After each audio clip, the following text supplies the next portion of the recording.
say Ruth Chibuka, Manager Content Management, Uganda Communications Commission. Omuntu yandyetaaza okumanya lwaki tuli wano olunaku lwaleero? Tuli wano olwaleero okucelebratinga okwannouncinga bannomini ba Uganda Film Festival 2025 nga edition yeekubiri kuva we tutandika. Kikulu nnyo kino kubanga mu industry Uganda Film Festival y'amaanyi neera mulimu abaalimuzi. So leero tuliniizinze bannominees era kati tugenda tandika okubapublicize.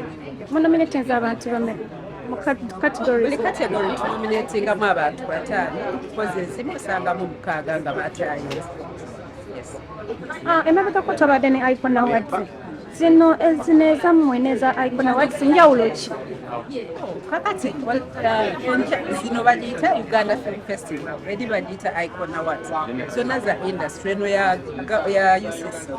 Enjawulo bonna bya film industry, but I can say that buli nsi ebeera ne festivals nyingi byayagala okukola asobola okukola ki festival. Kati ffe UFF twagiteekawo okuleeta industry together, promotinga industry ya Uganda neera bw'oba olaba emyaka 10 egiyiseewo mu Uganda UFF yesinza otumbula industry naye nga buli omu aba n'emirimu okukola ki festival. Neera mu most countries zirina festivals kumpi buli city eba ne festival. Zino muzikoledde ebbanga ki? Tuwuliddeko nti gwe omu ku bajjajjezi abagenda okubeera okweyimbamu zino mu zino awards. Nteekateeka ki gye mulina? Tetulina twamaze okujajinga nze mbadde omu ku bajurors aba UFF mwaka guno. So ogwaffe gwawedde twakoze nominations era gyeziri abakoze nnyo baba releases olwaleero bebadde basoma naye nga ekirungi ennyo ekibaddewo nti tumaze weeks nga 5-6 nga tulaba firimu 3. Firimu 3 ezo zonna zikoleddwa bannayuganda bataddemu ssente zaabwe. Tubadde nnyo firimu tetugamba nti maazi commissionings oba ssente zavuddewa bwefu. Buli firimu gye tubadde tulaba obadde olaba nti munnansi yeeteereddemu ssente. Kale ku ekyo twagala nnyo okwebaza Uganda Film Festival era okutuwa confidence eyo okwekkiririzaamu naffe tusobola okuteeka ssente firimu zaffe waka ate ne tuzifunamu ne tuzitamikiramu.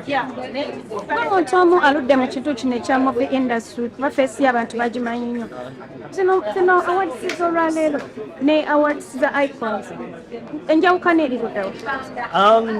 One, omukozi wa firimu alina okubeera celebrity. Tulina omusanyukirako, tulina okubeera ne opportunities ng'ezo kirungi. Wano Uganda Film Festival erina beawardinga, Icon erina beawardinga. Perspectives ze zimu, ekigendererwa kye kimu nti tulina okucelebratinga. Tewali nnyo competition zoyinza okugamba nti ono akontana n'oli nedda. Kuba toyinza kugamba nti nkontana n'omuntu okumuwa ate omukisa. Nawo bonna batuwa omukisa gwe twetaaga ennyo tulabibwe nga bannayuganda abantu bakola bafirimu zaffe bategere nti tulina kye tukola.